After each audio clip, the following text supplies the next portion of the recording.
The tears on her face caught the afternoon sun like diamonds as she stood on that wooden platform in Red River, New Mexico, her hands trembling at her sides while men shouted numbers that would decide her fate. Lillian Vance had never imagined her life would come to this moment, standing before a crowd of strangers in 1878, being sold like livestock to pay off debts that were not even hers.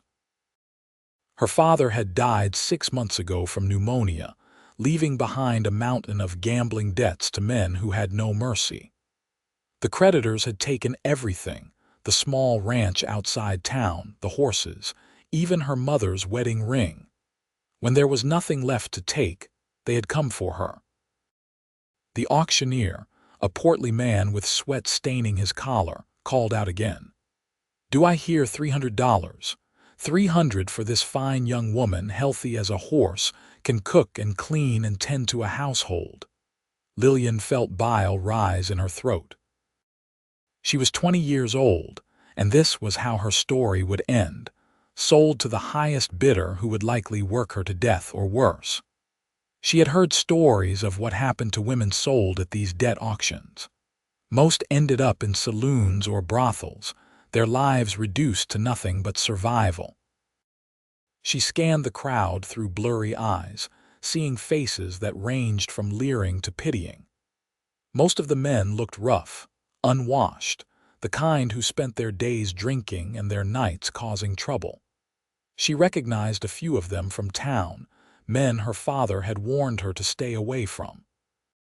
"300, someone called out from the back. Lillian could not see who had bid, but the auctioneer nodded eagerly. "300 from the gentleman in the back." "Do I hear 350, 350? Another voice shouted, this one belonging to a man Lillian recognized. Samuel Hutchins owned the largest saloon in Red River, and everyone knew what he wanted young women for. Her stomach dropped. The bidding continued, climbing higher. 400, 450, 500. Each number felt like another nail in the coffin of her freedom. Lillian wanted to scream, to run, but there were armed men positioned around the platform. She had nowhere to go. $600. The voice that called out this bid was different from the others. It was deep and steady, without the cruel edge that had colored the other bids. Lillian turned her head, trying to locate the speaker in the crowd. The other men had fallen silent, and she could hear murmuring rippling through the gathering. $600 from Yates Duncan, the auctioneer said, and Lillian saw recognition flash across many faces. "Do I hear 650? Samuel Hutchins scowled from his position near the front. "650, he called out, but his voice lacked confidence now. "700, the deep voice responded immediately. "That is a mighty high price, Duncan," the auctioneer said, though his eyes gleamed with greed. "Mr. Hutchins, do you wish to counter?" Samuel looked back into the crowd, seemed to think better of it, and shook his head. "He can have her," he muttered, then turned and pushed his way through the crowd. Going once, going twice, sold to Yates Duncan for $700. The gavel came down with a crack that seemed to echo across the desert. Lillian felt her knees weaken, and she gripped the rough wooden post beside her to keep from falling. $700. She had been sold for $700 to a man she had never met.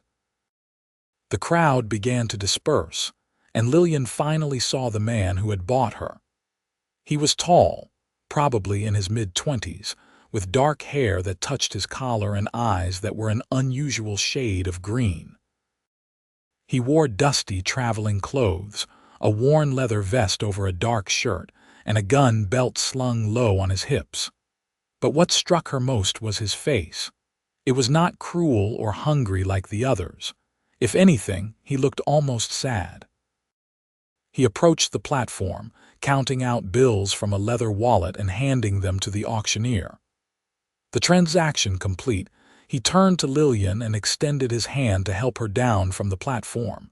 She hesitated, her whole body trembling. What choice did she have? She placed her hand in his, feeling the calluses on his palm, the strength in his fingers. He helped her down gently, then released her hand immediately, as if he understood that his touch might frighten her. "I have a wagon just down the street," he said quietly. "Can you walk, or do you need a moment?" Lillian stared at him, surprised by the question. "I can walk," she managed to say, though her voice came out barely above a whisper. They moved through the remaining onlookers, and Lillian kept her eyes on the ground, unable to bear the looks from the townspeople. Some she had known her whole life, yet none had stepped forward to help her. She supposed they could not afford to. Times were hard for everyone. The wagon was hitched outside the general store, two sturdy horses waiting patiently in the sun.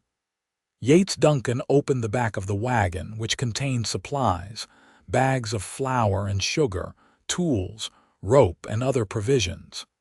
"You can ride up front," he said, gesturing to the bench seat. Lillian climbed up, her legs feeling like they might give out at any moment. Yates settled beside her and took up the reins. As they pulled away from Red River, Lillian felt tears streaming down her face again, hot and unrelenting. She was leaving the only home she had ever known, heading into an unknown future with a stranger who owned her. They rode in silence for what felt like hours, but was probably only 30 minutes. The landscape stretched out around them, vast and unforgiving, red earth and scrub brush beneath an endless blue sky. Finally, Yates pulled the wagon to a stop near a small creek lined with cottonwood trees. "I imagine you have questions," he said, still not looking at her directly. "And fears. I want to address those now before we go any further."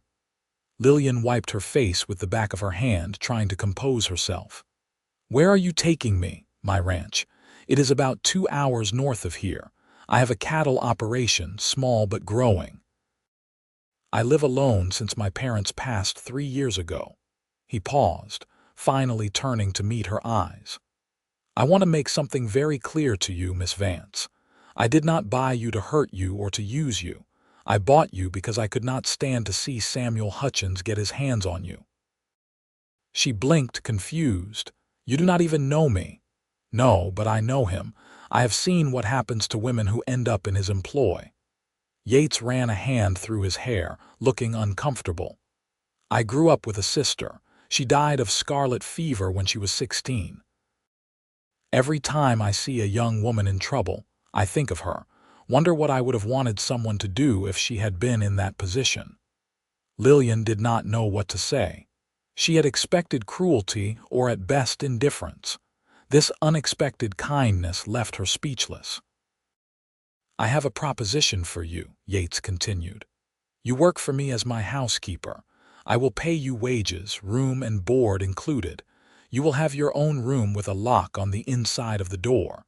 I will not touch you, will not force myself on you in any way. You have my word on that." "Why?" Lillian asked, her voice breaking. "Why would you spend $700 just to help me?" Yates was quiet for a moment, watching the creek water ripple past. "Maybe I am a fool. Maybe I just could not stand by and do nothing. My mother raised me to believe that we have an obligation to help others when we can. $700 is a lot of money, but it is just money. Your life, your dignity, those are worth more." Lillian felt fresh tears welling up, but these were different. For the first time since her father died, someone had shown her genuine kindness. "What if I want to leave someday?" "Then you leave. I am not keeping you prisoner. Stay as long as you need to, until you have enough money saved to start over somewhere else if that is what you want. Or stay permanently if you find the work agreeable. Either way, the choice is yours." She studied his face, looking for any sign of deception, but found none. He seemed sincere, almost painfully so. "I will work hard," she said finally. "I promise you that. I am a good cook, and I know how to keep a house. My mother taught me well before she passed." "I am sure you are," Yates said, a small smile crossing his face for the first time. And I promise you, Miss Vance, I will do everything in my power to give you the joy and peace you deserve. You have been through enough." They continued the journey to his ranch, and Lillian found herself relaxing slightly with each passing mile. Yates was not talkative, but when he did speak, it was to point out landmarks or to tell her about the ranch. He had 200 head of cattle, a small herd but enough to make a decent living. He employed 2 ranch hands who lived in the bunkhouse, both men he trusted completely. "I will introduce you to them as my housekeeper," he said. "They do not need to know the circumstances of how you came to be here. That is nobody's business but ours." The ranch came into view as the sun was beginning to lower in the sky. It was modest but well-maintained, a 2-story house with a wide porch, a barn, several outbuildings and corrals. Lillian could see cattle dotting the hills beyond and horses grazing in a nearby pasture. Yates pulled the wagon up to the house and helped Lillian down. Her legs were stiff from the long ride, and she stumbled slightly. He caught her elbow to steady her, then immediately released her. "Let me show you inside," he said, carrying her small bag, the only possession she had left in the world. The house was cleaner than she had expected for a bachelor's home, though it clearly lacked a woman's touch. The furniture was serviceable but sparse, and dust covered most surfaces. The kitchen was large with a good stove, and she could see a well-stocked pantry. "Your room is upstairs," Yates said, leading her up a narrow staircase. He opened a door to reveal a small but comfortable bedroom with a single bed covered in a faded quilt, a dresser, a washstand, and a window that looked out over the front yard. True to his word, there was a bolt lock on the inside of the door. "The main bedroom is at the other end of the hall," he said, setting her bag on the bed. "There is also a spare room I use for storage. The privy is out back, but I have been working on indoor plumbing. Should have it finished by winter."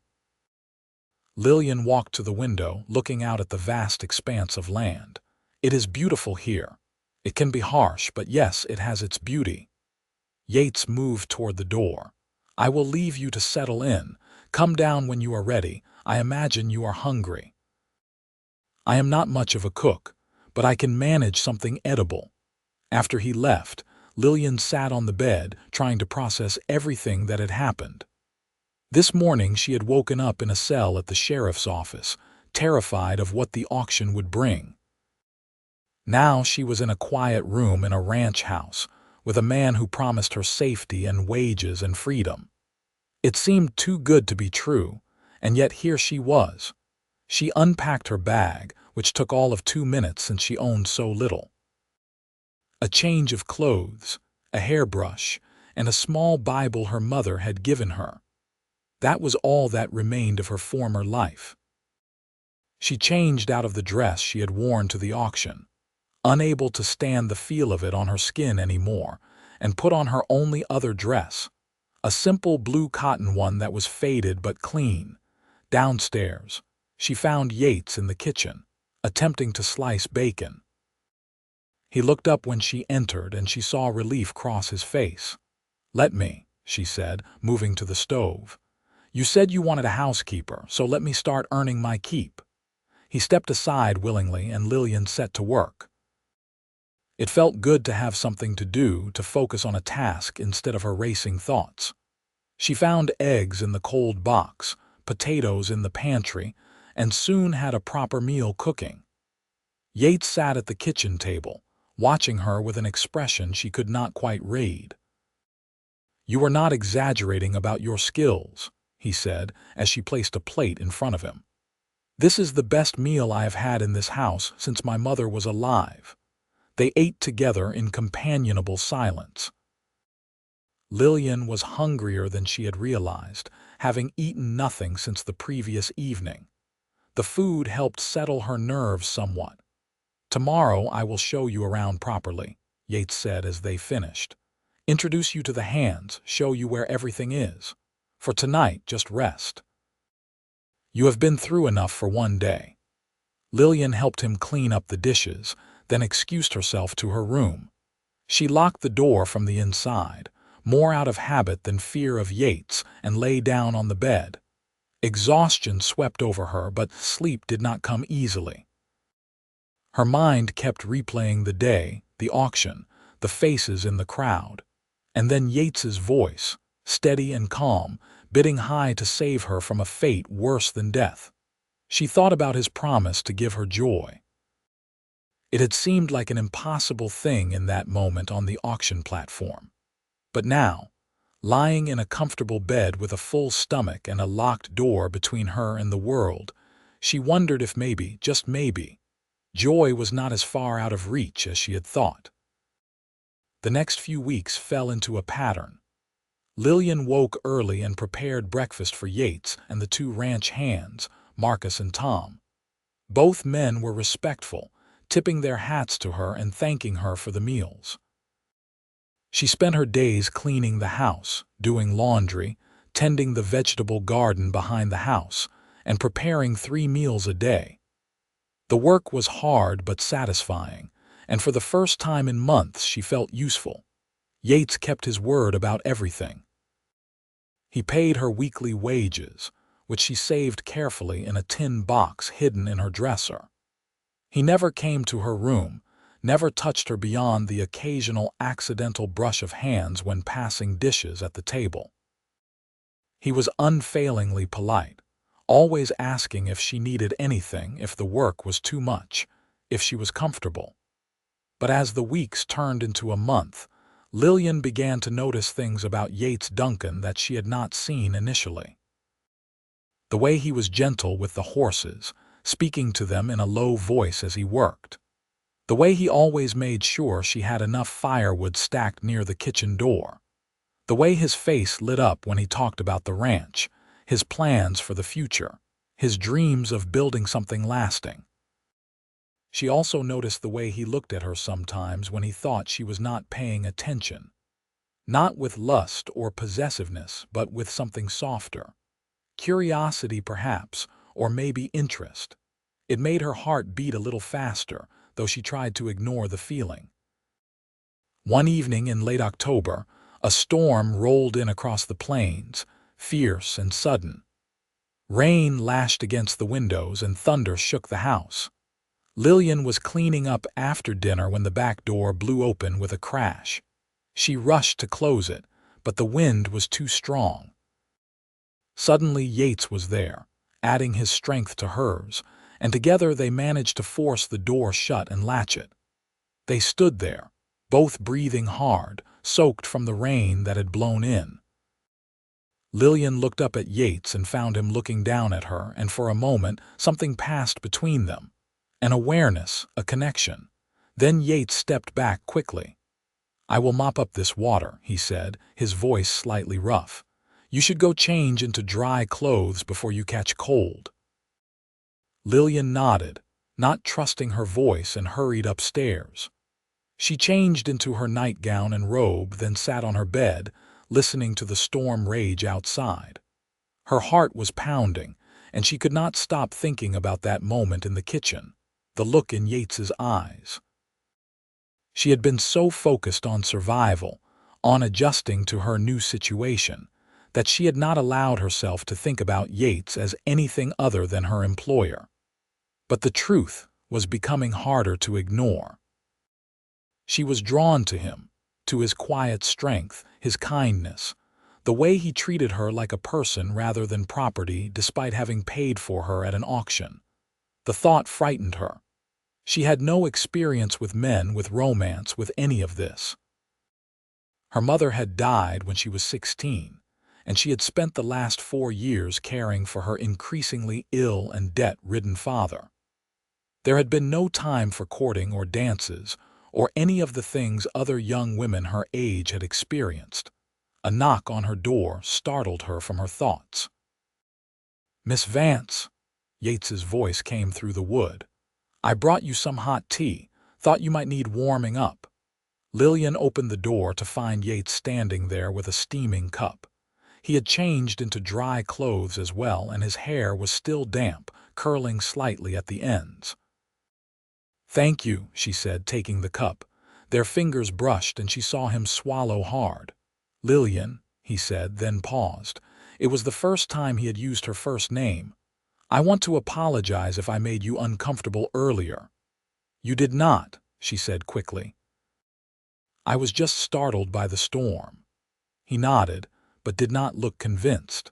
"I have tried to maintain proper boundaries, to be respectful of your situation. But I need you to know that if I ever cross a line, if I ever make you feel unsafe or uncomfortable, you must tell me. Your well-being is more important than my pride." Lillian felt warmth spread through her chest that had nothing to do with the tea. "You have been nothing but kind to me, Mr. Duncan. You saved my life that day in Red River. I have not forgotten that." "Yates," he said. "Please call me Yates." "Mr. Duncan makes me feel like my father." She smiled slightly. "Yates, then, and you may call me Lillian if you wish." They stood there for a moment longer, the storm raging outside, something unspoken hanging in the air between them. Finally, Yates cleared his throat and stepped back. "Good night, Lillian. Sleep well." "Good night, Yates." She closed the door and leaned against it, her heart racing. Something had shifted between them tonight, and she knew there was no going back to the simple employer-employee relationship they had maintained. The question was, where did they go from here? November brought cold winds and the first light snowfall. Lillian had been at the ranch for 2 months, and it felt more like home than anywhere she had lived since her mother died. She had made curtains for the downstairs windows, had organized the entire house, and had even started a small herb garden in the kitchen window.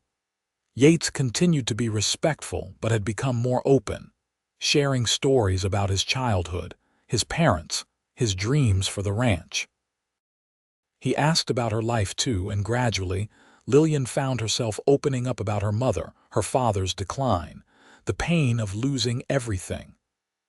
"I was so angry at him," she admitted one evening as they sat by the fire after dinner, "for gambling away our future, for being too weak to stop. But I also loved him. He was my father." "You can be both angry and loving," Yates said quietly. "Grief is complicated, so is love." She looked at him, struck by the wisdom in his words. "Did you grieve your parents for long?" "I still grieve them," he said. "But the sharp pain has dulled to an ache. Time helps, but so does purpose. Building this ranch, making something of the land they left me, it helps me feel connected to them." "They would be proud of you," Lillian said, "of what you have built here, of the man you are." Yates met her eyes, and she saw something vulnerable in his expression. "I hope so. I hope they would be proud of all my choices." She wondered what he meant by that, but did not ask. Instead, she changed the subject, asking about his plans for the spring cattle drive. They talked until the fire burned low, and when Lillian finally went to bed, she lay awake thinking about how comfortable she felt with Yates, how much she looked forward to their evening conversations. The truth was, she was falling in love with him. The realization had come gradually, then all at once. She loved the way he laughed at her jokes, rare as they were. She loved how he always asked her opinion on ranch matters, treating her thoughts as valuable. She loved the way he was patient with the animals, with his ranch hands with her. But she had no idea if he felt the same way. He was kind to her, yes, but he had been kind from the beginning. That did not necessarily mean he saw her as anything more than an employee he had rescued from a bad situation. The answer came a week later, in an unexpected way. Lillian was in town with Marcus, picking up supplies that Yates had ordered. She was loading bags into the wagon when she heard a familiar voice. Well, if it is not the auctioned girl. Lillian turned to find Samuel Hutchins standing behind her, his face twisted in an ugly expression. She felt her blood run cold. Mr. Hutchins, she said, keeping her voice steady. How is life with Duncan? He getting his money's worth? Samuel leered at her and Lillian felt sick. You know, if things do not work out, you could always come work for me. I will pay better than whatever he is giving you. No, thank you, Lillian said firmly, turning back to the wagon. Samuel grabbed her arm, his fingers digging in painfully. I was not really asking, sweetheart. Duncan thinks he is so high and mighty, but he cannot watch you all the time.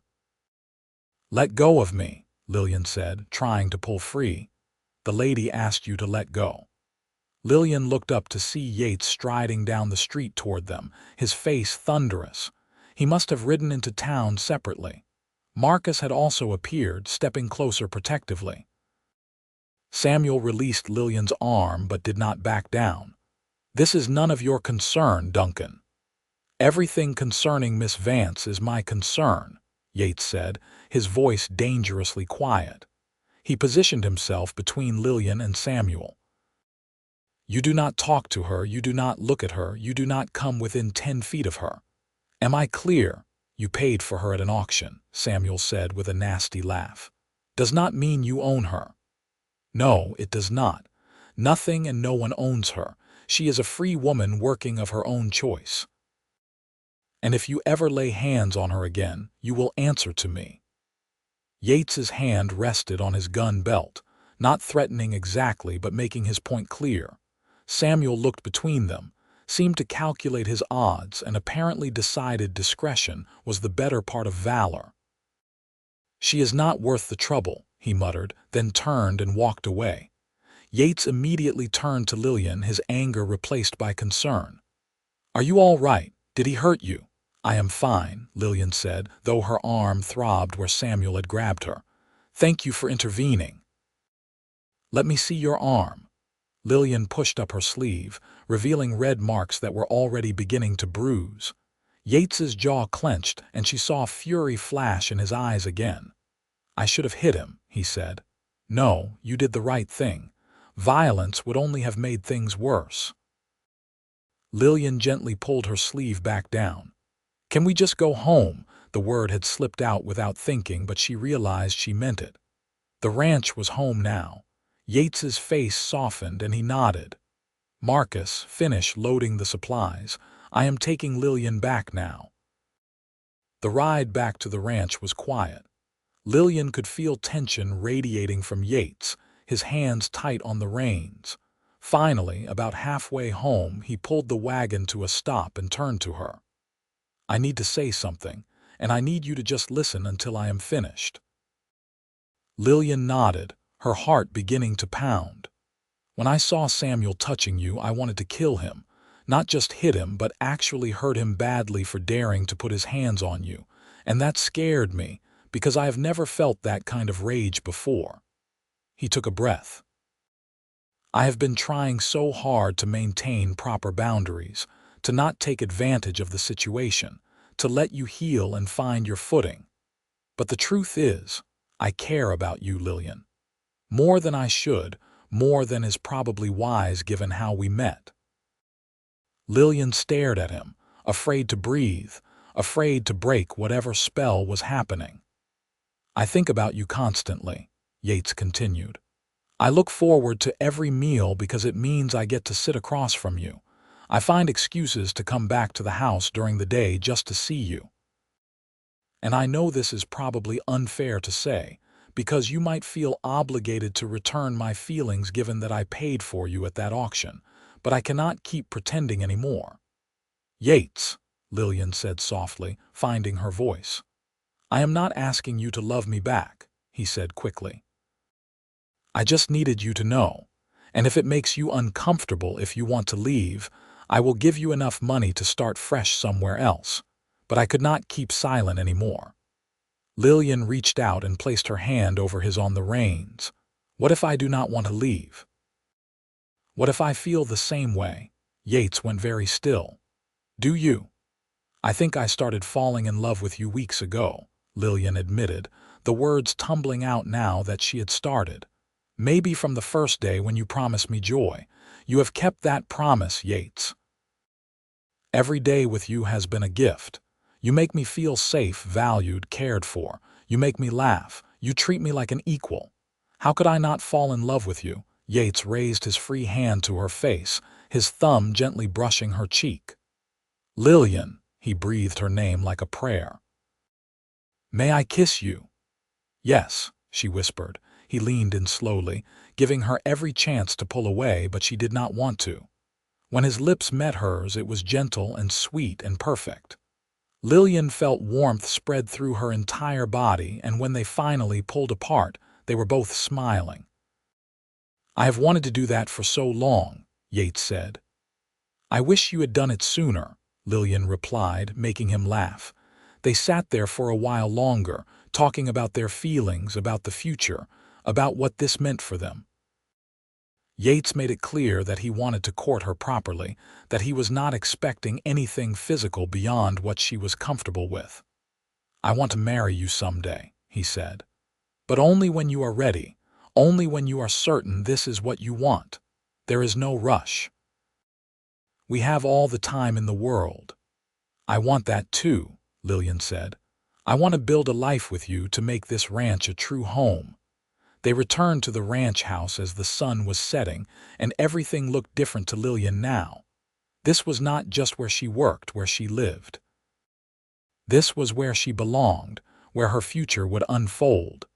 The next several months were the happiest of Lillian's life. She and Yates courted in the traditional sense, though they lived under the same roof. He brought her wildflowers from the fields, carved her a beautiful jewelry box, took her on rides across the ranch to show her his favorite spots.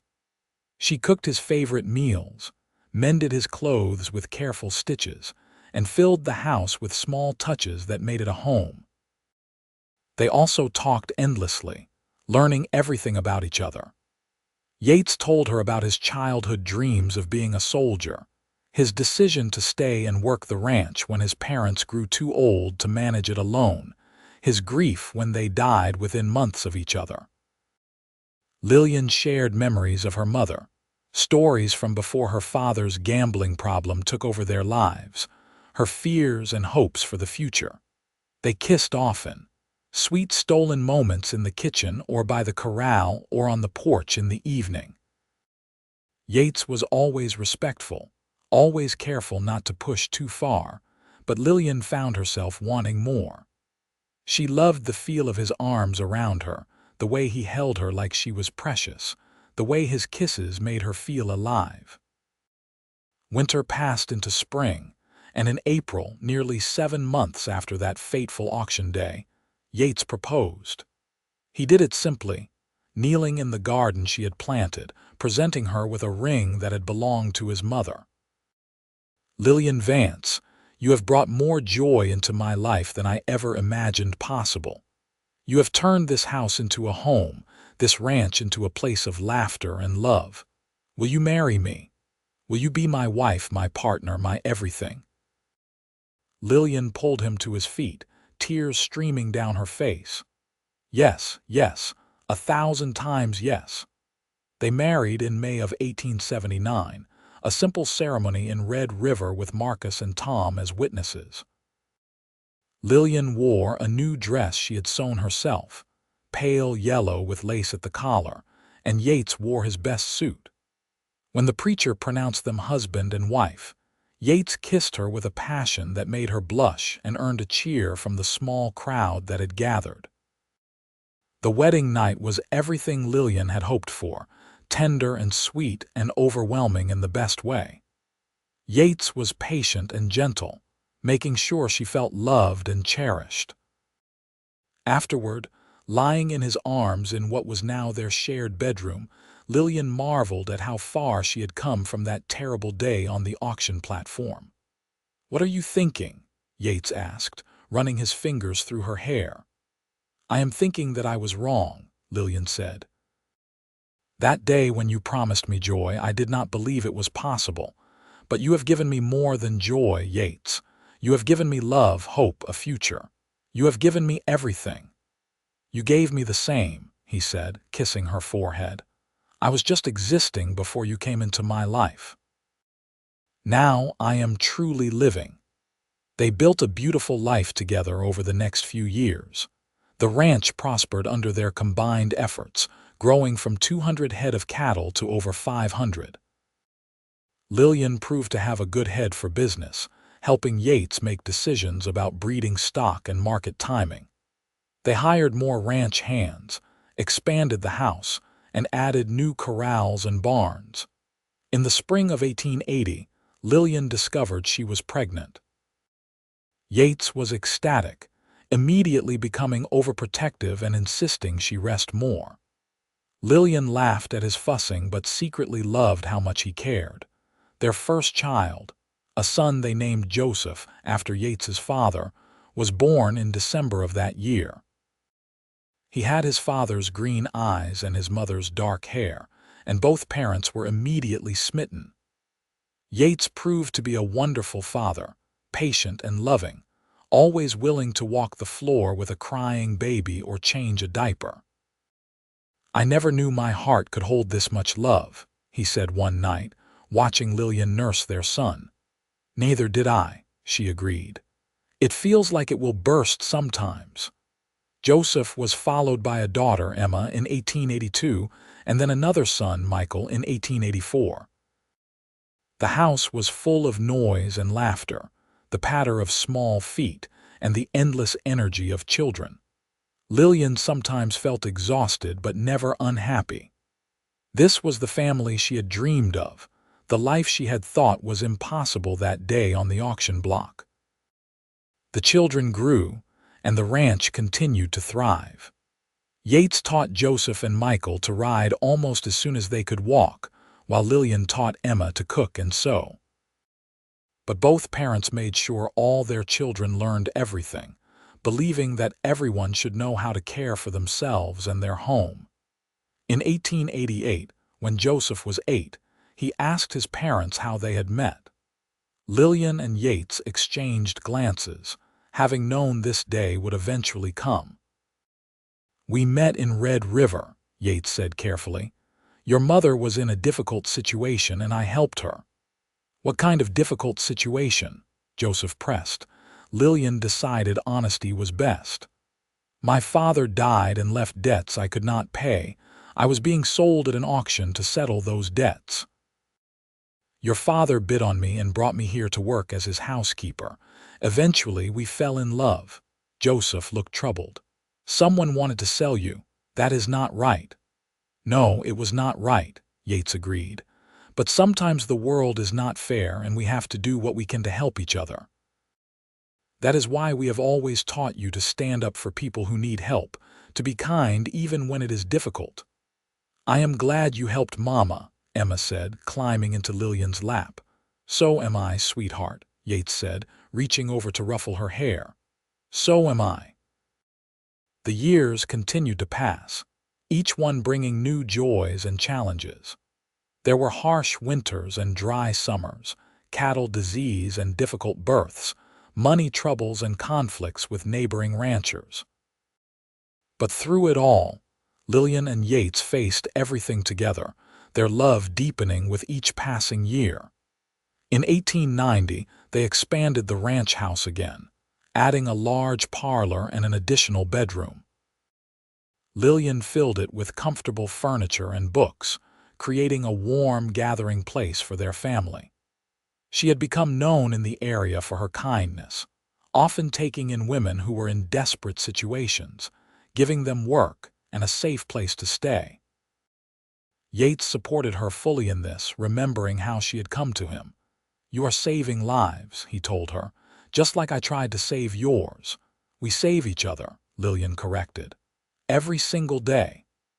On their 15th wedding anniversary in 1894, Yates took Lillian back to Red River. It was the first time she had been there since their wedding day, and she felt nervous as they rode into town. "Why did you want to come here?" she asked. "You will see," Yates said mysteriously. He led her to the spot where the auction platform had once stood. It was gone now, removed years ago when such auctions had been outlawed in the territory. In its place was a small park with benches and flowering trees. "This is where I first saw you," Yates said. "Where I first heard your voice, saw your face. I was in town buying supplies, heard there was an auction happening, and decided to see what was being sold. When I saw you up on that platform with tears on your face, something in me just knew. I knew I could not let anyone else take you, knew that you were meant to be part of my life." Lillian felt tears prickling her eyes. "You never told me that. I always thought you just felt sorry for me." "I did feel sorry for you, but it was more than that. Even then, before I knew you, I felt connected to you somehow. Like fate had put you in my path for a reason."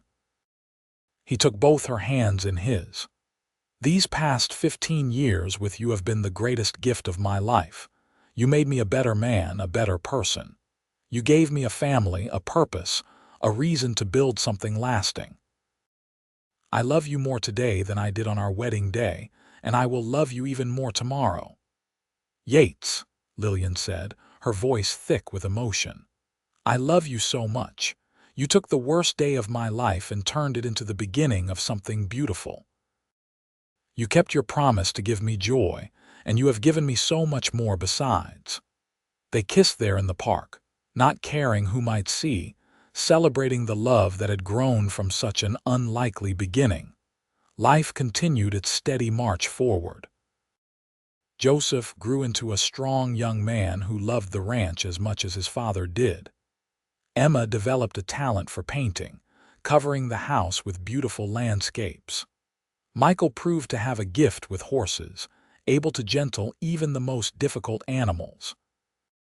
In 1897, at the age of 41, Lillian found herself pregnant again, much to everyone's surprise.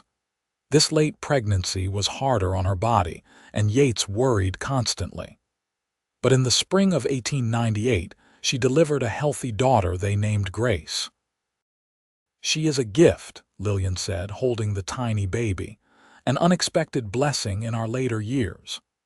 "Like her mother," Yates said, kissing them both. The new century arrived, bringing changes to the West. The frontier was closing, towns were growing, and the wild lawlessness of earlier days was fading. But on the Duncan ranch, life continued much as it always had, rooted in family, hard work, and love. Joseph married in 1902, bringing his bride to live on the ranch and help run the growing operation. Emma married a year later, a kind man from a neighboring ranch who appreciated her artistic talents. Michael showed no signs of settling down, happy to work with the horses and take care of his parents and little sister. Lillian and Yates grew older gracefully, their love never diminishing. They still sat together every evening, talking about their day, making plans for the future. They still stole kisses in the kitchen when they thought no one was looking. They still held hands while walking across the property that they had built together. In 1908, on a warm summer evening, Lillian and Yates sat on the porch watching their grandchildren play in the yard.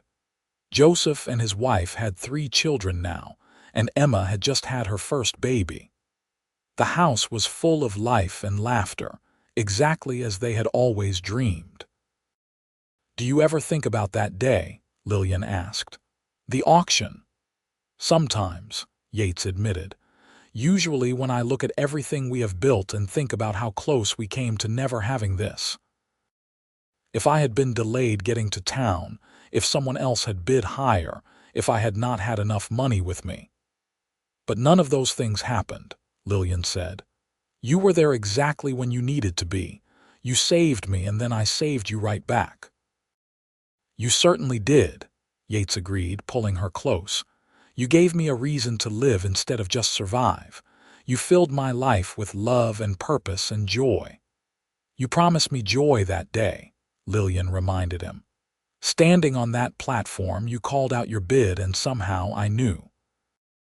I knew you were different from the others, and you have kept that promise every single day for 30 years.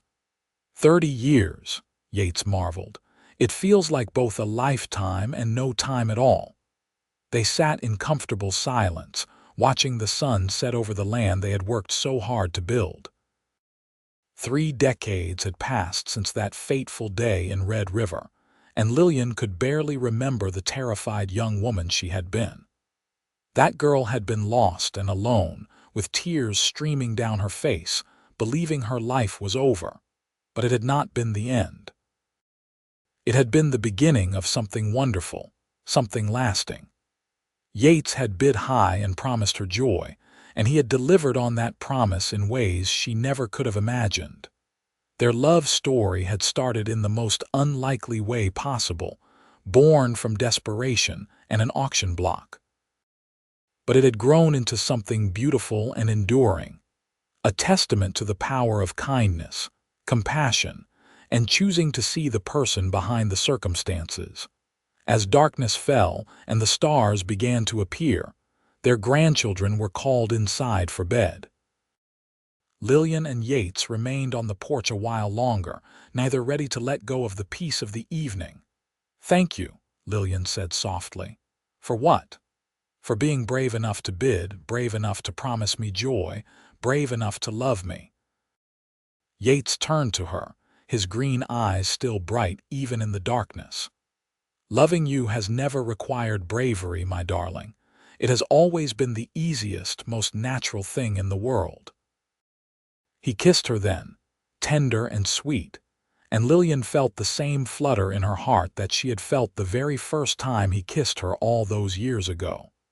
Some things never changed, and the love between them was one of those things.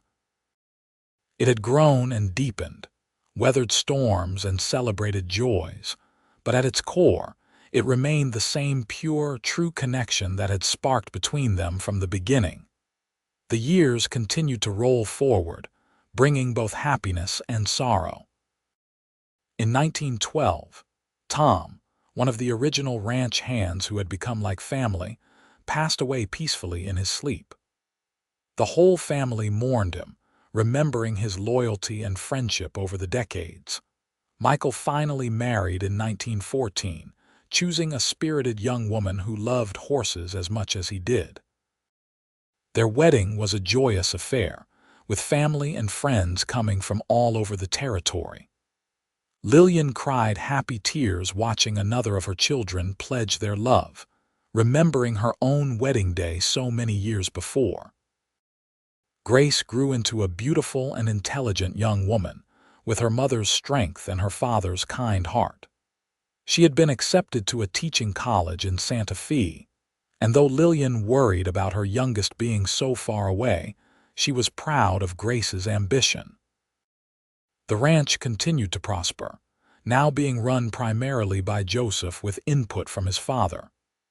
Yates, now in his 60s, was content to take a less active role, though he still rode out most days to check on the cattle and the land he loved so much. In 1918, Lillian fell ill with pneumonia. It was the same disease that had taken her father so many years ago, and for a terrifying week, Yates feared he might lose her. He barely left her bedside, holding her hand, talking to her even when she was too weak to respond.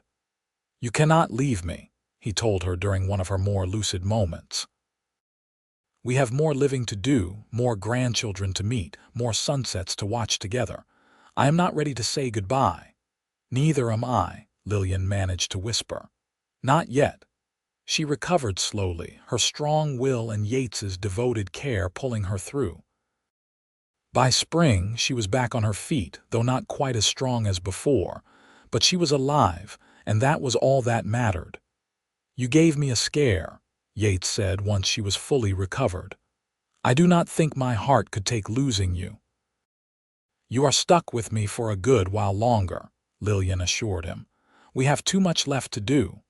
And they did. Grace graduated from teaching college and took a position at the school in Red River, coming home on weekends to visit. Joseph and his wife welcomed their 6th child, another grandson. Emma's children were growing into fine young people, and Michael and his wife were expecting their first baby. The Duncan family had grown into something large and wonderful, spreading across the territory, but always connected by the bonds of love and loyalty that Lillian and Yates had established as the foundation of their family. In 1920, Red River held a celebration for its 50th anniversary as an official town. Many of the old-timers were gone, but there were still enough who remembered the early days. Lillian and Yates attended, now among the respected elders of the community. At one point during the festivities, an elderly woman approached Lillian. "You are Lillian Duncan, are you not? Used to be Lillian Vance." Lillian nodded, not recognizing the woman. "I was at your auction," the woman said, and Lillian felt her blood run cold. "I will never forget it. I was just a young wife then, new to the territory, and I was horrified by what I saw. But then that handsome cowboy bid high and took you away, and I remember thinking maybe there was hope for this rough place after all." The woman smiled. "I have watched you too over the years, seen the family you built, the ranch you grew, the way you help others. You turned something terrible into something beautiful. You gave people like me hope that love and kindness could survive out here." After she walked away, Lillian found Yates in the crowd and pulled him aside.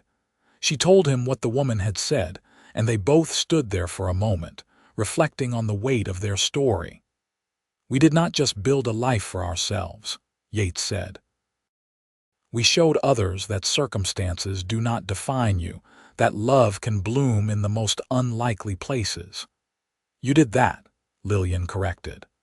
"When you bid high that day, when you promised me joy, you did not just save me. You started something bigger than both of us." The 1920s brought prosperity to the ranch and the family. The cattle business was booming, and Joseph had proven himself to be an excellent manager. The house had been modernized with electricity and indoor plumbing, though Lillian still preferred to cook on her old wood stove when the weather allowed. Their children's children were growing up, and Lillian and Yates were now great-grandparents. The family gathered often, filling the ranch house with noise and chaos and love. These gatherings were Lillian's favorite times, when she could look around and see the fruits of the life she and Yates had built together. On their 45th wedding anniversary in 1924, Yates surprised Lillian with a trip. "Just the two of them," he said, like they used to do before the children came. He had arranged for Joseph to run the ranch for a few weeks. "Where are we going?" Lillian asked as they packed. "You will see," Yates said with a mysterious smile. They traveled north into Colorado to a beautiful valley surrounded by mountains. Yates had rented a small cabin on a lake, and they spent 2 weeks doing nothing but enjoying each other's company. They went fishing, took long walks, sat by the fire in the evenings talking and laughing. "This is perfect," Lillian said one evening as they watched the sunset paint the mountains in shades of gold and pink. "Just like when we were first married and it was just the two of us." "I wanted to remind you that I still see you," Yates said.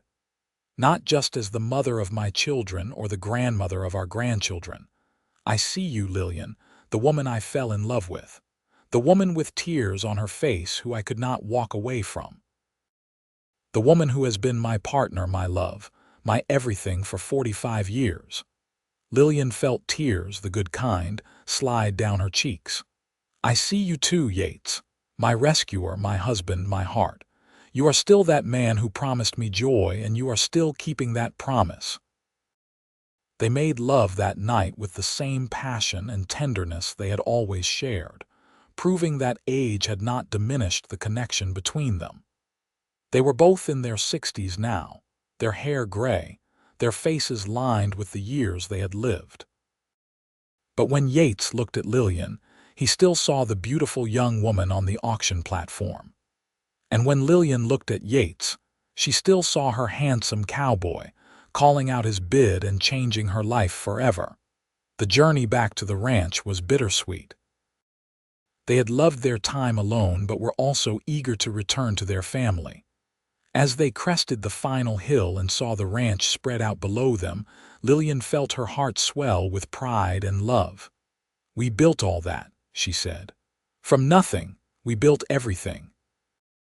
We did indeed, Yates agreed, taking her hand. And it will go on long after we are gone, testament to our love. Life on the ranch continued its familiar rhythms through the rest of the 1920s and into the 1930s. The country struggled with economic depression, but the ranch weathered the storm better than most, thanks to careful management and diversification. They had chickens and pigs now in addition to cattle, and Lillian's extensive gardens helped feed not just their family but neighbors who were struggling. Grace married in 1932, a quiet ceremony to a man she had met while teaching. Lillian cried happy tears watching her youngest daughter pledge her love, completing the circle.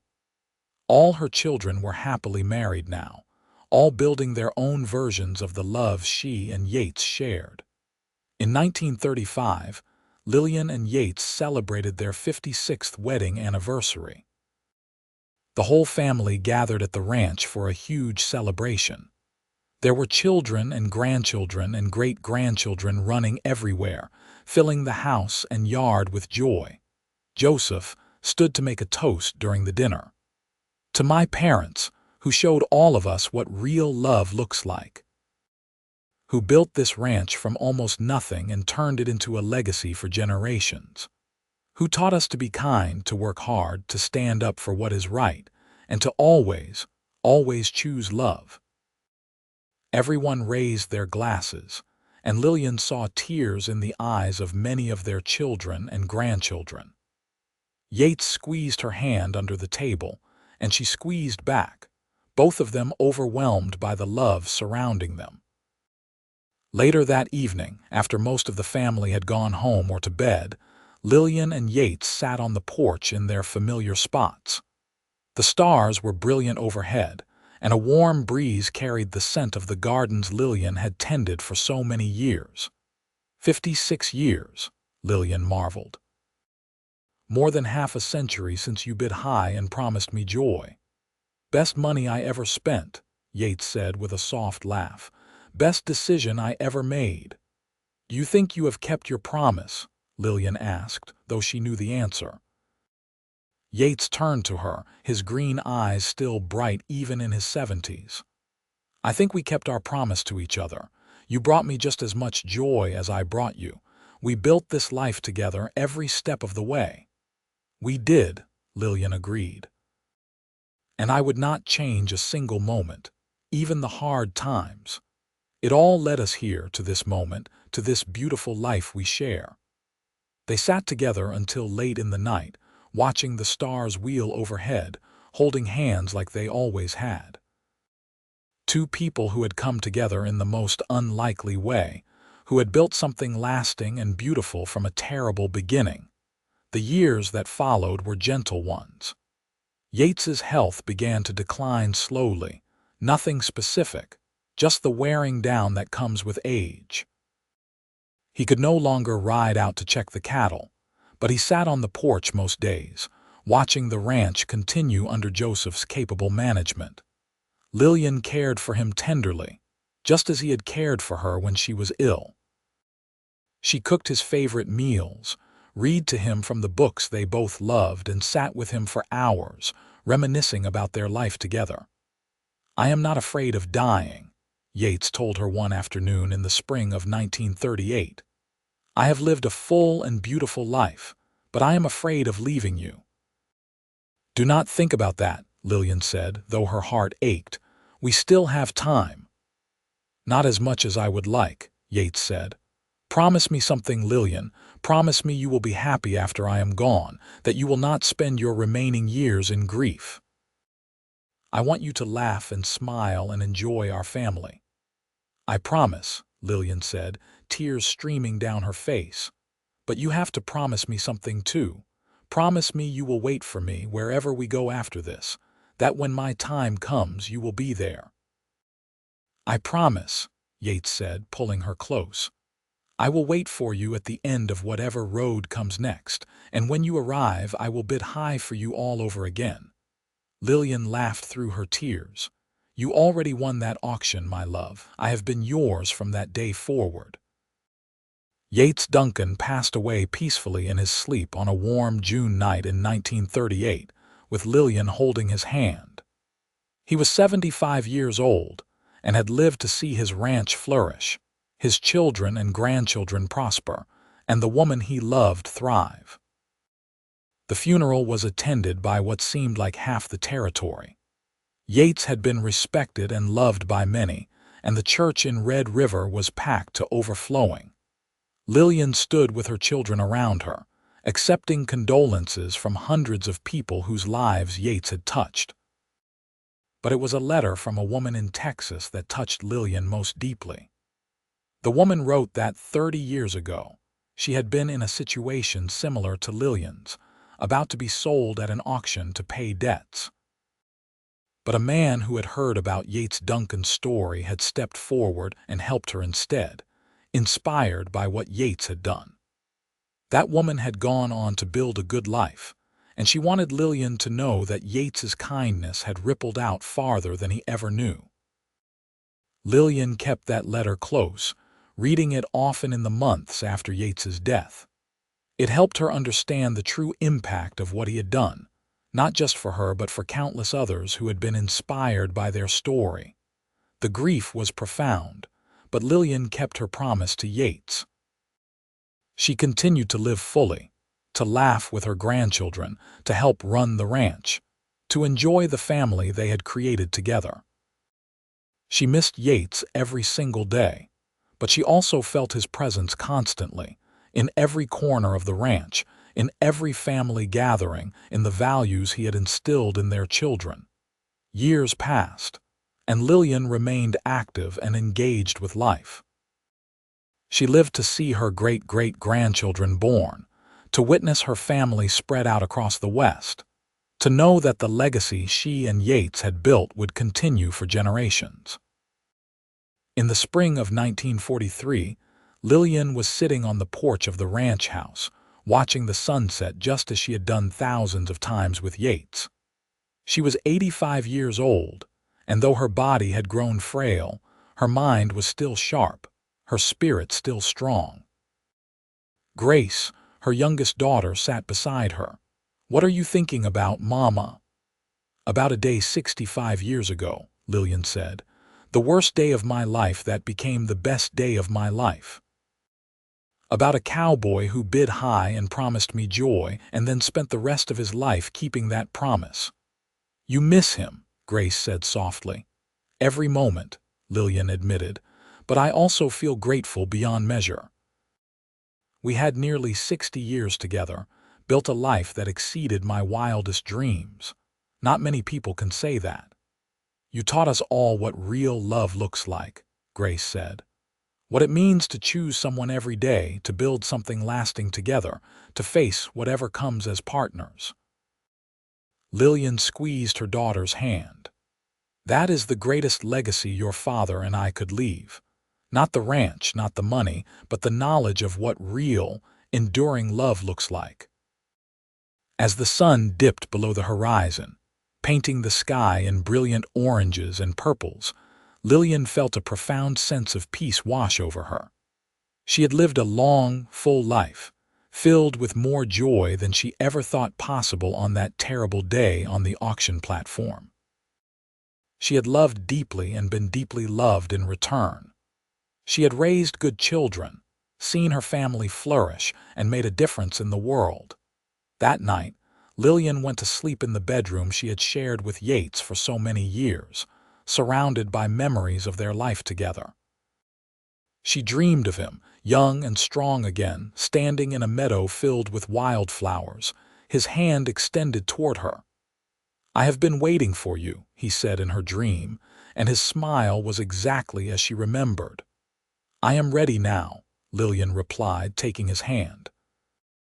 Lillian Vance Duncan passed away peacefully in her sleep, joining the man who had saved her, loved her, and kept his promise of joy for nearly 60 years. She was 85 years old and had lived to see her family grow into a beautiful, sprawling tree with roots deep in the land. She and Yates had tended together. The funeral was another huge affair, attended by multiple generations of the Duncan family and countless others, whose lives had been touched by Lillian and Yates's story. They buried her next to Yates on a hillside overlooking the ranch, under a cottonwood tree that had been planted the year they married. Joseph spoke at the funeral, now a grandfather himself. "My parents were extraordinary people who started with nothing and built everything. They showed us that love can transform lives, that kindness matters, that the choices we make ripple out in ways we cannot imagine. My father bid high for my mother at an auction and promised her joy. And together, they created more joy than any of us can measure." The Duncan ranch continued to flourish under Joseph's management, and eventually his own children's leadership. The story of how Lillian and Yates met became family legend, passed down through generations. It was a story of love triumphing over adversity, of choosing compassion over callousness, of building something beautiful from the worst circumstances. The house Lillian had turned into a home remained in the family, filled with children and grandchildren and great-grandchildren. Her garden still bloomed every spring, tended by women in the family who remembered her lessons. The furniture she had chosen, the curtains she had sewn, the life she had built, all remained as testament to her strength and grace. And on quiet evenings, family members who sat on that porch often reported feeling a presence, like two people standing close together, holding hands, watching over the legacy they had created. The ranch hands swore they sometimes saw an older couple walking across the fields at sunset, though when they looked closer, no one was there. The story of Lillian and Yates Duncan became more than just family history. It became a symbol of hope, a reminder that love can be found in the most unexpected places, that kindness can change the course of lives, that promises kept can build entire legacies. In Red River, where it all began, a small plaque was eventually placed in the park that stood where the auction platform once was. It read, "On this site in 1878, Lillian Vance stood in tears, being auctioned to pay debts. Yates Duncan bid high and promised her joy." This is their legacy, that love, compassion, and courage can transform not just two lives, but generations. May we all choose kindness when we see someone in need.